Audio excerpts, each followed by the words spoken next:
Allahumma sholli ala sayyidina Muhammad wa ala ali sayyidina Muhammad. Mohon izin bertanya Bu ya. Jadi saya ini punya teman yang mana sebelumnya itu semula ia adalah seorang muslim, namun saat ini lebih memilih untuk mengimani selain Allah. Kemudian yang ingin saya tanyakan itu bagaimana kita sebagai seorang awam ini menyikapi perubahan tersebut Bu ya. Jadi apakah dengan hal tersebut menjadikan kita perlu dan wajib menjaga diri, membatasi diri dari pertemanan dengan orang tersebut, atau bagaimana Bu ya, mohon penjelasannya. Terima kasih sebelumnya. Assalamualaikum warahmatullahi wabarakatuh. Waalaikumsalam warahmatullahi wabarakatuh. Ada musibah yang terjadi kepada seorang hamba bermacam-macam. Mungkin Anda seorang melihat sahabat karibnya tertabrak kereta api, mati. Ada yang jatuh dari sepeda motor ke garota. Itu musibah. Kalau Anda memang sebagai seorang sahabat, Anda akan sedih dengan kisah itu semuanya. Tapi itu adalah musibah dunia. Maka kalau mendengar begitu, saya tidak akan bicara tentang orang yang ada di luar itu. Diri Anda dan diriku sendiri. Kalau mendengar orang ketimpa musibah, apa yang terjadi pada diri kita? Itu loh yang terpenting. Kalau Anda melihat tetangga Anda ketabrak motor, Anda sedih atau tidak? Gitu saja. Kalau Anda tidak sedih, Anda tidak punya iman. Ada tetangga ketabrak mobil, bersimbah darah sampai gegar otak kepalanya ini, mati. Anda masih tenang saja dan maka Anda tidak punya iman. Itu adalah kena musibah. Musibahnya zahir, padahal dia bisa saja langsung masuk surga, wong dia tabrakan di saat mau kunjung ibundanya kok. Mau nolong adiknya, mau silaturahmi, masuk surga dia. Itu adalah musibah dunia. Kemudian ada musibah akhirat, ada Masya Allah, ada temannya melakukan zina, dia tidak sedih sama sekali. Atau bukan timah zina, teman sahabat perempuannya dibawa laki-laki tapi masih tenang saja, tidak ada terenyuh, tidak ada. Maka ketahuilah hati Anda yang rusak. Maka kecemburuan Anda itu membangkitkan Anda untuk menghalangi dia untuk melakukan kemungkaran. Kalau Anda tidak punya greget di situ, jangan berkata, aku imannya sudah hebat. La yu'minu ahadukum hatta yuhibba li akhihi ma yuhibbu li nafsihi. Kalau memang engkau orang beriman yang sesungguhnya, Anda akan sedih melihat musibah terjadi pada saudara Anda, khususnya musibah batin. Perzinaan, muqaddimah zina, kerjaannya haram. Itu akhirat musibahnya, bukan hanya sekedar ketabrak kereta. Ketabrak berarti bisa masuk surga, tapi kalau dia mati masuk neraka dia.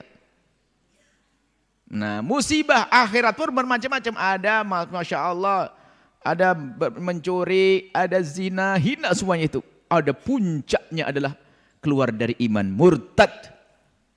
Na'udzubillah. Dan dia memang tidak terhormat orang murtad. Kalau ada tetangga kita yang Nasrani, maka kita wajib hormati dia sebagai tetangga, biarpun beda agama. Tapi seorang murtad tidak terhormat. Allah saja Allah dikhianati.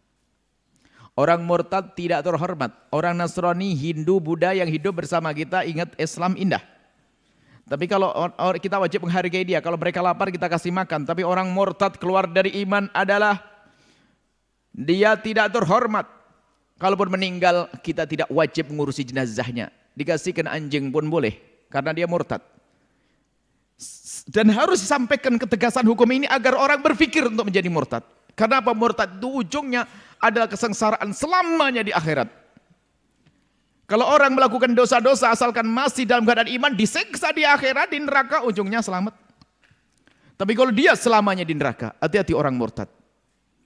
Lalu bagaimana perilaku kita dengan mereka-mereka itu? Kita harus mengingatkan terus. Tanda iman kita mengingatkan dia terus, mengembalikan kepada ini. Dan paling bahaya lagi kalau sudah ada muncul kekaguman karena dia seorang bos, dia seorang sukses dengan kemurtadannya, hati-hati. Anda wajib menjauhi mereka. Jika dalam pandangan Anda dia punya posisi lebih dari Anda jauhi. Karena apa? Anda akan terpengaruh nanti. Tapi kalau dia di bawah Anda bisa atur dia, Anda boleh dekat dengan dia. Jangan sok menjadi pahlawan dalam segalanya. Anda tidak akan bisa menyelesaikan semuanya. Baginda Nabi wafat, masih ada sisa-sisa orang kafir. Pekerjaan bagi sahabat yang datang setelah itu. Jangan sok ingin menyelesaikan semuanya. Jadi kalau memang dia di bawah naungan Anda dan Anda bisa atur Anda. Tapi kalau dia punya posisi lebih hebat, hati-hati kalau Anda ingin dekat-dekat dengan dia. Jangan-jangan Anda dipengaruhi dan Anda akan dibawa. Kalau sudah ada muncul kekaguman dalam diri Anda, kekaguman dengan kesuksesannya, kecerdasannya, kehebatannya, awas hati-hati. Anda sudah terfitnah. Nggak ada cerdasnya orang murtad. Bagaimana orang murtad cerdas? Wong dari sesuatu yang sangat istimewa dia lalu ditinggalkan, kok cerdas bagaimana? Urusan dunia saja kalau ada permata dibuang lalu dia ngambil gelas serpihan beling lalu diambil, dia gila kok urusan dunia. Urusan akhirat dia. Atau paling tidak dia menggunakan akal cerdas untuk berpikir tentang keimanannya. Dan dia tidak dipilih oleh Allah. Maka jika Anda bisa membawa dia, oke. Boleh Anda hantarkan kepada kemuliaan sebagai sahabat Anda. Dan begitulah hendaknya perilaku kita pada orang-orang murtad. Memang kita ajak dulu dalam kebaikan, himbo terus. Kalau Anda punya kemampuan di sana. Tapi kalau yang harus Anda selamatkan diri Anda sendiri. Jangan sok Anda menjadi pahlawan kalau ternyata Anda pun akan kegiles, Anda akan ke bawah. Di saat dalam diri Anda ada kekaguman kepada orang tersebut. Apakah kagum karirnya, kagum kecerdasannya, kagum gelarnya, kagum profesinya? Maka yang harus Anda jaga diri Anda sendiri. Anda nggak boleh dekat-dekat dengan mereka. Kenapa? Khawatir Anda akan terpengaruh. Kalau bukan Anda yang terpengaruh, orang bersama Anda akan terpengaruh. Tapi kalau Anda masih bisa membawa dia kepada kemuliaan, tampakkan kecintaan Anda dengan menasihati dan dekat-dekat dengan dia. Itulah Anda yang bisa mengukur, bukan saya, bagaimana kedekatan Anda dengan sahabat Anda. Tapi Anda dalam posisi yang mulia. Mengangkat dia sebagai orang menolong. Kalau Anda ingin nolong harus posisi Anda lebih tinggi. Kalau orang itu sungai, bawa. Anda ini, maksudnya apa tinggi dalam Anda, Anda sadar kemuliaan Anda, maksudnya Ibu. Bukan dengan kesombongan. Anda tahu Anda dalam posisi mulia, agama yang diridhoi oleh Allah, kemudian Anda menolong dia. Baru berhak. Kalau Anda sendiri dalam urusan keimanan juga masih lemah, kemudian sudah itu kagum dengan dia karena profesinya dan lainnya, na'udzubillah, bisa saja hilang juga iman Anda.